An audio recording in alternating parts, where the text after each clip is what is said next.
मान्यवर, अभी अभी कुछ नेताओं को आरक्षण में चुनाव जीतने की फॉर्मूला दिखाई पड़ती है। आरक्षण आरक्षण आरक्षण आरक्षण। आरक्षण कोई आज की कल्पना नहीं है, हमारे संविधान निर्माताओं ने की। आर्टिकल 15 और 16 में एससी, एसटी और ओबीसी को आरक्षण का प्रोविजन किया गया। मान्यवर, ये मूल प्रोविजन है, कोई नया नहीं है। इतनी जोर से आरक्षण आरक्षण आरक्षण कर छाती चौड़ी कर चिल्लाते। आज मैं बताना चाहता हूं कि कांग्रेस पार्टी किस प्रकार से आरक्षण विरोधी पार्टी है। मान्यवर, इनका कहना और करना दोनों अलग है। मान्यवर, आरक्षण के लिए नेहरू जी के उद्गार अंत में मैं बताऊंगा, परंतु ओबीसी को आरक्षण देने के लिए 1995 में 55 में काका साहेब कालेलकर कमीशन बना। मान्यवर, इसका रिपोर्ट कहां है? दोनों सदन के रिकॉर्ड पर मैंने ढूंढा, कहीं नहीं, बुला दिया गया। क्यों? क्योंकि ओबीसी को आरक्षण मिलता था। बैठिए बैठिए बैठिए ना, मैं प्रक्रिया बताता हूं। अर्ध सत्य नहीं बोलता हूं भाई। एक सेकंड, छिपा कैसे सकते हो? छिपा कैसे सकते हो? बाबा साहब आंबेडकर का संविधान है, देश में लोकतंत्र है, कैसे छिपाओगे? मान्यवर, कोई भी रिपोर्ट आता है, कोई भी रिपोर्ट आता है, अरे सुनो, कोई भी रिपोर्ट आता है उसको कैबिनेट के सामने रखना पड़ता है। फिर इस पर कार्यवाही जो की उसकी रिपोर्ट के साथ संसद के सामने रखना है। सही कह रहे हैं, उन्होंने संसद में लाने की जगह पुस्तकालय में रख दिया। ओबीसी का आरक्षण, ओबीसी का आरक्षण इन्होंने लाइब्रेरी में रख दिया। और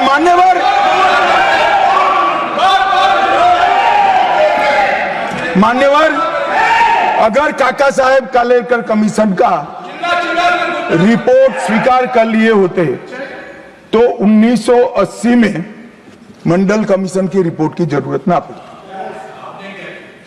मंडल कमीशन का रिपोर्ट कमीशन ही इसलिए बनाया गया क्योंकि काका साहेब कालेलकर कमीशन का रिपोर्ट स्वीकारा नहीं, और 80 में मंडल कमीशन का भी रिपोर्ट आ गया, किसी ने इसका अमल नहीं किया। अमल कब हुआ? जब 90 में इनकी सरकार गई तब अमल हुआ। और मान्यवर, तब तक मंडल कमीशन के रिपोर्ट को भी ठंडे बस्ते में डाल दिया गया। 370 पर कई बार चर्चा हुई है, मैं ज्यादा कहना नहीं चाहता। सब जानते हैं कि एक टेम्पररी प्रोविजन को अनौरत संतान की तरह अपनी गोदी में 70 साल तक कांग्रेस ने खिलाने का काम किया, और 370 हटाने के लिए लोहे का जिगर चाहिए। और जब देश के प्रधानमंत्री नरेंद्र मोदी जी 2019 में फिर से प्रधानमंत्री बने, एक ही झटके से इसी सदन में 370 और 35 को समाप्त। इसी सदन में कहते थे खून की नदियां बह जाएगी। खून की नदियां छोड़ो, कंकड़ चलाने की किसी की हिम्मत नहीं है। कंकड़। और मान्यवर, क्या हुआ? इसके बाद क्या हुआ?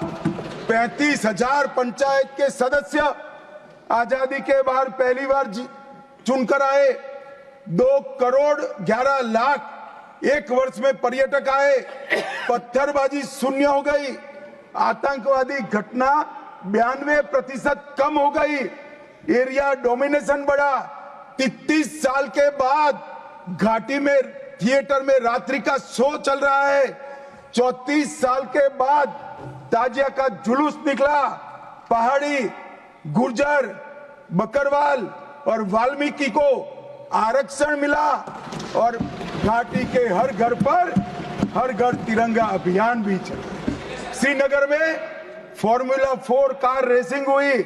लाल चौक पर तिरंगा शान से फहरता है, और दुनिया का सबसे ऊंचा रेलवे आर्च ब्रिज आज चिनाब नदी पर बन रहा है। सबसे बड़ी लंबी ट्रांसपोर्टेशन टनल पीर पंजाल में बनी और निर्यात रैंकिंग में अपना कश्मीर सभी यूटी में नंबर 1 पर निर्यात में आया है। मान्यवर, 80,000 करोड़ पाकिस्तान से आए हुए विस्थापित, घाटी से भगाए गए विस्थापित और पश्चिमी पाकिस्तान से आए हुए विस्थापित को 80,000 करोड़ दिया और 1,19,000 करोड़ का निवेश आज आ गए। मान्यवर, 370 के रहते 70 साल में 12,000 करोड़ का निवेश आया था, अब 5 साल के अंदर 1,19,000 करोड़ का निवेश।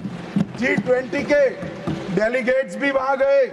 अमरनाथ यात्रा में 4.5 लाख यात्रियों ने अपनी श्रद्धा व्यक्त की और कुपवाड़ा के शारदा देवी मंदिर में 600 वर्ष के बाद पहली बार दीपावली मनाने का काम।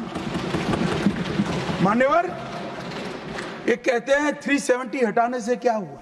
मैं बताता हूं, आपकी तुष्टीकरण की दुकान बंद हो गई है। तुष्टीकरण बंद हो गई। हमारे संविधान के directive of principle of state policies भाग 4 के अनुच्छेद 44 में एक एंट्री है जो कॉमन सिविल कोड की यूसीसी की बात करती है। क्योंकि हमारे संविधान का फैब्रिक पंथ निरपेक्ष है, हर जाति, हर धर्म, हर समुदाय के लोगों के लिए समान कानून होना चाहिए, इसका हमारा संविधान पक्षधर है। मान्यवर, ये यूसीसी क्यों नहीं आया? यूसीसी इसलिए नहीं आया कि संविधान सभा समाप्त होने के बाद, चुनाव होने के बाद पहले प्रधानमंत्री जवाहरलाल नेहरू जी मुस्लिम पर्सनल लॉ लेकर आए और यूसीसी नहीं आया। मैं आज कांग्रेस पार्टी को इस सदन में सार्थ पूछना चाहता हूं, क्या पंथ निरपेक्ष राष्ट्र के अंदर सभी धर्मों के लिए एक कानून होना चाहिए या नहीं होना चाहिए? इसकी कांग्रेस पार्टी स्पष्टता करे। क्या आप मुस्लिम पर्सनल लॉ का समर्थन करते हैं? और मान्यवर, इससे बड़ा छलावा नहीं हो सकता। मान्यवर, इससे बड़ा छलावा नहीं हो सकता। इन्होंने हिंदू कोड बिल भी ला दिया। हिंदू कोड बिल उठाकर देख लिए। हम तो नहीं चाहते कि हिंदू न्याय शास्त्र के आधार पर इस देश का कानून बने। अभी के जीवन के मूल्यों के आधार पर कानून बनना चाहिए, मगर हिंदू कोड बिल में एक भी पुरानी हिंदू न्याय व्यवस्था का कोई नामो निशान नहीं है। हिंदुओं को बुरा न लगे इसलिए मुस्लिम पर्सनल लॉ दिया, तो सामान्य कानून को हिंदू कोड बिल बना दिया।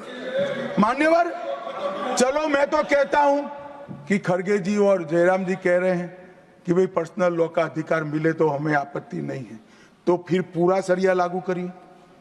क्रिमिनल में क्यों सरिया निकाल दिए? बताओ भाई, क्या चोरी करे इसके हाथ काट दोगे? कोई इससे जगद्य महिला के साथ अपराध करे तो पत्थर मारकर मार दोगे? देशद्रोही को रोड पर सूली चढ़ाओगे? तो विवाह के लिए, निकाह के लिए पर्सनल लॉ, वारिस के लिए पर्सनल लॉ और क्रिमिनल सरिया क्यों नहीं भाई? अगर उनको देना ही है तो पूरा ही दे देते, पूरा दे देते। मान्यवर, ये इन्होंने तुष्टीकरण की शुरुआत वहीं से करी है। मुस्लिम पर्सनल लॉ इस देश में संविधान आने के बाद तुष्टीकरण की शुरुआत। आर्टिकल 14 और 15 का ये भंग है।